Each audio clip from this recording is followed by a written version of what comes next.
আমাৰ সকলোৰে শ্ৰদ্ধাৰ দেৱানন্দ হাজৰিকা ডাঙৰীয়া, কেশৰাম বৰা ডাঙৰীয়া, মঞ্চত আমাৰ মাজত উপস্থিত দিলীপ পেগু ডাঙৰীয়া, লীলাৱতী তামুলী কাকতি ডাঙৰীয়ানী, দুৰ্লভ দাস, পাৰ্থ ফুকন, হৰিশ চান্দক, বীৰেন ভাগৱতী, নিতুমণি বৰুৱা, বিষ্ণু দেউৰী, লক্ষীকান্ত বৰা, প্ৰফুল্ল বৰা, দীপশিখা বৰা, ডিম্বেশ্বৰ গগৈ, পীযুষ বৰুৱা, ৰাজীৱ বৰুৱা, হেমন্ত নেওগ, উৎপল পাৱৈ, আৰু আমাৰ মাজত উপস্থিত নৰেশ কৌশিক ডাঙৰীয়াকে আদি কৰি সভাত উপস্থিত বিশিষ্ট ব্যক্তিসকল, আইমাতৃসকল আৰু যুৱক যুৱতী বন্ধু বান্ধৱীসকল, পোনপ্ৰথমে মই আপোনালোক সকলোকে ধন্যবাদ আৰু কৃতজ্ঞতা জনাইছো যে মই যেতিয়া আশীৰ্বাদ যাত্ৰাত বিপৰীয়া সমষ্টিলৈ আহিছিলোঁ, হাৱাজানৰ পৰা বিপৰীয়া পৰ্যন্ত এই সুদীৰ্ঘ পথ আপোনালোকে যি ধৰণে আমাক মৰম আদৰ আৰু আশীৰ্বাদ দেখুৱাইছিলে, তাৰ বাবে মই আপোনালোকক আকৌ এবাৰ ধন্যবাদ আৰু কৃতজ্ঞতা জ্ঞাপন কৰিছোঁ। শ্ৰদ্ধা ৰাইজ, আপোনালোকৰ মৰমে হৈছে আমাৰ শক্তি আৰু আপোনালোকৰ আশীৰ্বাদে হৈছে আমাৰ আটাইতকৈ ডাঙৰ সফলতা। যোৱা 5টা বছৰ আপোনালোকৰ এই আশীৰ্বাদ আৰু মৰম আৰু আদৰৰ বাবে আমি এখন চৰকাৰ দিবলৈ সক্ষম হৈছিলোঁ, যিখন চৰকাৰে ৰাইজক দিয়া প্ৰতিটো প্ৰতিশ্ৰুতি পালন কৰিবলৈ সক্ষম হৈছিল। আজি মই গৌৰৱেৰে সৈতে ক'ব পাৰোঁ যে অসমৰ ৰাইজৰ আস্থা আৰু বিশ্বাস যোৱা 5টা বছৰত আমি ধৰি ৰাখিবলৈ সক্ষম হৈছোঁ আৰু আজি মই আপোনালোকক কথা দিছোঁ যে অনাগত 5টা বছৰত আমি আপোনালোকৰ কাৰণে দিনে নিশাই আৰু বেছিকৈ পৰিশ্ৰম কৰিম আৰু আমি আপোনালোকৰ কাৰণে দিনে নিশাই কাম কৰিম।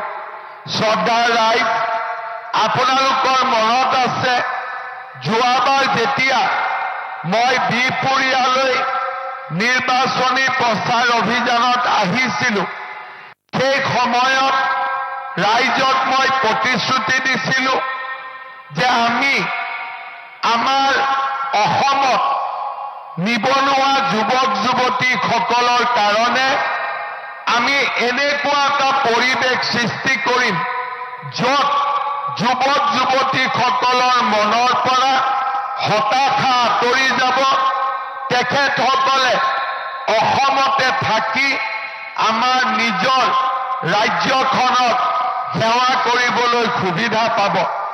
মই নিৰ্বাচনী প্ৰচাৰৰ সময়ত ৰাইজক কৈছিলোঁ যে আপোনালোকে যদি বিজেপি চৰকাৰক ভোট দি জয়যুক্ত কৰে, আমি 5 বছৰত 1 লাখ যুৱক যুৱতীক চৰকাৰী চাকৰি দিম। সেই সময়ত মানুহে মোক বিশ্বাস কৰিব পৰা নাছিল, কিন্তু মৰমতে ভোটো দিছিলে। মই মুখ্যমন্ত্ৰী হৈ চেষ্টা কৰিছিলোঁ যে ৰাইজে যি আশা আৰু আকাংক্ষা লৈ আমাক ভোট দিছিলে, তাক আমি কেনেকৈ বাস্তৱত ৰূপায়ণ কৰিব পাৰোঁ। 1 লাখ চৰকাৰী চাকৰি, লগতে টকাও খাব নালাগিব, দুখীয়া ল'ৰা ছোৱালীয়ে চাকৰি পাব লাগিব। এক সাগৰ সমান প্ৰত্যাহ্বান আছিলে, কিন্তু আজি মই এই মহাপুৰুষ মাধৱদেৱৰ জন্মভূমিত থিয় হৈ মই গৌৰৱেৰে সৈতে ক'ব পাৰোঁ 1 লাখৰ প্ৰতিশ্ৰুতি দিছিলোঁ 1,65,000 যুৱক যুৱতীক আমি চৰকাৰী চাকৰি দিবলৈ সক্ষম হৈছিলোঁ। যেতিয়া মই বিপুৰীয়া সমষ্টিত আশীৰ্বাদ যাত্ৰাত আহিছিলোঁ চাকৰি পোৱা ল'ৰা ছোৱালীয়ে ওচৰত আহি মাত দিছিলে যে মামা আপোনাৰ দিনত আমি চাকৰি পাইছিলোঁ। কোনোবা ল'ৰা ছোৱালীয়ে মোক সুধিছিলে যে মামা কামাণ্ডো বেটেলিয়নৰ পোষ্ট বঢ়াই দিয়ক। কোনোবাই কৈছে অসম পুলিচৰ হাইটটো অলপ কমাই দিয়ক। অৰ্থাৎ আজি গোটেই ৰাস্তাটোতে যুৱক যুৱতীৰ মাজত আশা আৰু আকাংক্ষা যে মামা আহিব আমি এটা কৰ্ম সংস্থাপনৰ আকৌ এবাৰ সুবিধা পাম। চেষ্টা চলাইছিলোঁ যে বাংলাদেশী মিয়াসকল যাতে অসমৰ ৰাইজৰ বুকুত কামোৰ মাৰিব নোৱাৰে আৰু আমাৰ অসমখন যাতে সুৰক্ষিত হৈ থাকে। আপোনালোকে দেখিছিলে যোৱা 5 বছৰত আমি 1 বিঘা 2 বিঘা মাটি নহয় 1.5 লাখ বিঘা মাটিৰ পৰা তেওঁলোকক আমি উচ্ছেদ কৰিছিলোঁ। যিখন অসম এদিন তেওঁলোকে লৈ ল'ম বুলি ভাবিছিলে আজি আমি তেওঁলোকক শিকাই দিলোঁ যে আমাক যদি কোনোবাই ৰঙা চকু দেখুৱাই আমিও ৰাজনৈতিকভাৱে বহি নাথাকোঁ। অসমীয়াৰ হাততো শক্তি আছে তেওঁলোকৰ হাত আৰু ভৰিবোৰ ভাঙি দিবৰ কাৰণে। আজি আপোনালোকে দেখিছে যোৱা 5 বছৰত ৰাজনৈতিকভাৱে এই বাংলাদেশীসকলৰ হাত আৰু ভৰি আমি ভাঙি দিলোঁ। এই 5 বছৰত আমাৰ ইলেকশ্যনৰ পিছত এইবাৰ মই পণ লৈছোঁ এই বাংলাদেশীবিলাকৰ কামি হাড়ডালো ভাঙি দিম যাতে কেতিয়াও তেওঁলোকে মূৰ দাঙি উঠিব নোৱাৰে। আমাৰ অসম শংকৰদেৱৰ অসম, আমাৰ অসম মাধৱদেৱৰ অসম, আমাৰ অসম চাউলুং চুকাফাৰ অসম। কেইদিনমান আগতে বৰপেটাত কংগ্ৰেছৰ সভাপতিজনে মিটিং কৰি গৈছে যে আমি নতুন বৰ অসম কৰিম, শংকৰদেৱ আৰু আজান পীৰৰ নাম ল'ম। মই তেওঁলোকক কৈছোঁ যে নতুন বৰ অসম আমি কৰিব নিদিওঁ। নতুন বৰ অসম মানে কি? বাংলাদেশীবিলাকক লৈ বৰ অসম। আমাক নতুন বৰ অসম নালাগে, আমাক পুৰণা বৰ অসম লাগে, যিখন বৰ অসম মহাপুৰুষ শ্ৰীমন্ত শংকৰদেৱে নিৰ্মাণ কৰিছিল, যিখন বৰ অসম চাউলুং চুকাফাই নিৰ্মাণ কৰিছিল।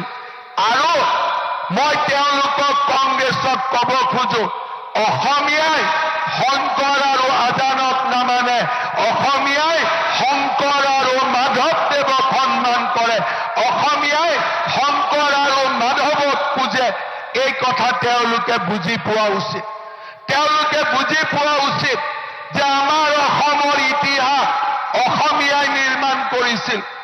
আমাৰ অসমৰ ইতিহাস চাউলুং চুকাফাই নিৰ্মাণ কৰিছিল, মহাপুৰুষ শ্ৰীমন্ত শংকৰদেৱে নিৰ্মাণ কৰিছিল। সেইখন অসমক নতুনকৈ কাৰোবাক লগত লৈ নিৰ্মাণ কৰাৰ অধিকাৰ আমাৰ নাই।